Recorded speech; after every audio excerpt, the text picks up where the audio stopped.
जय जवाहर छत्तीसगढ़ तक में आप सभी का स्वागत है। मैं हूं आपके साथ पूजा शर्मा।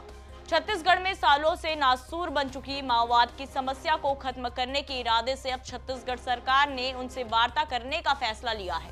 सूत्रों के मुताबिक बीजेपी सरकार ने लंबे समय से चले आ रहे झगड़े और सामान्य तौर पर नक्सलवाद पर बात करने के लिए नक्सलियों को चर्चा के लिए आमंत्रित किया है।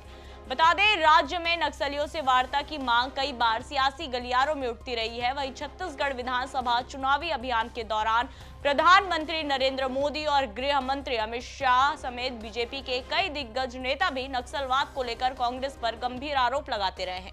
इसके साथ ही वे प्रदेश में बीजेपी की सरकार बनने पर छत्तीसगढ़ से माओवाद को जड़ से खत्म करने का वादा भी करते दिखे थे। इस बीच अब सूत्रों की माने तो विष्णुदेव साय के नेतृत्व वाली सरकार ने नक्सलियों से बातचीत करने के लिए अपना कदम बढ़ाया है। ऐसा माना जा रहा है कि चर्चा वीडियो कॉन्फ्रेंसिंग पर भी हो सकती है, क्योंकि व्यक्तिगत चर्चा से नक्सली आशंकित दिख रहे हैं।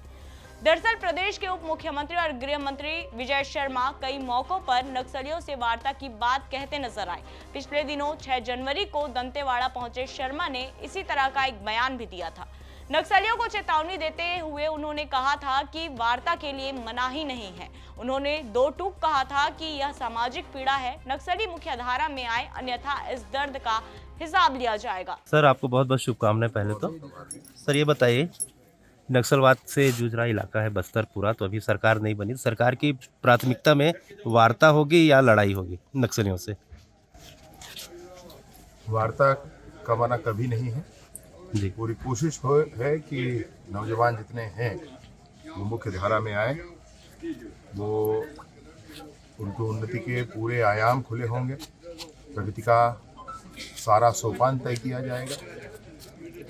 परंतु मैं अभी गया था रायपुर के हॉस्पिटल्स में, आईडी लगा करके ब्लास्ट हुआ है।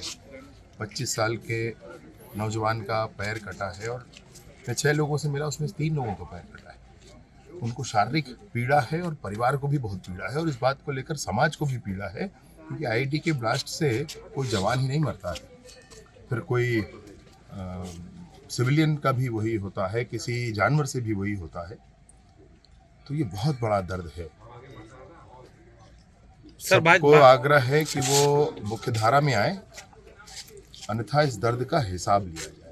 बता दें, छत्तीसगढ़ में बीजेपी की सरकार बनने के बाद यही कई नक्सली वारदातें हुई थी। लिहाजा इसे गंभीरता से लेते हुए 17 दिसंबर को मुख्यमंत्री विष्णुदेव साय ने उच्च स्तरीय बैठक की अध्यक्षता ली थी और राज्य में नक्सल विरोधी अभियान में तेजी लाने का निर्देश दिया था। इसके बाद सरकार के एक बयान में सीएम साय के हवाले से कहा गया था कि नक्सली हताशा में हिंसा करते हैं। हम नक्सल प्रभावित इलाकों में विकास के जरिए लोगों का विश्वास जीतेंगे। हम केंद्र के सहयोग से नक्सलवाद को खत्म करेंगे।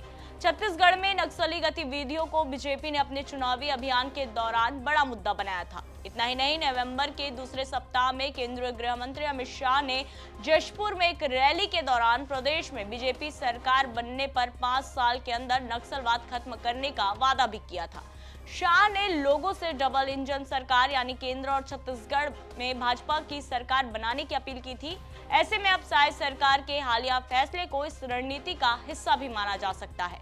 गौरतलब है कि साल 2018 के विधानसभा चुनाव में कांग्रेस भी बातचीत के जरिए नक्सल समाधान की पैरवी करती रही, लेकिन सत्ता में आने के बाद कांग्रेस इसे लेकर उतनी गंभीर नजर नहीं आई।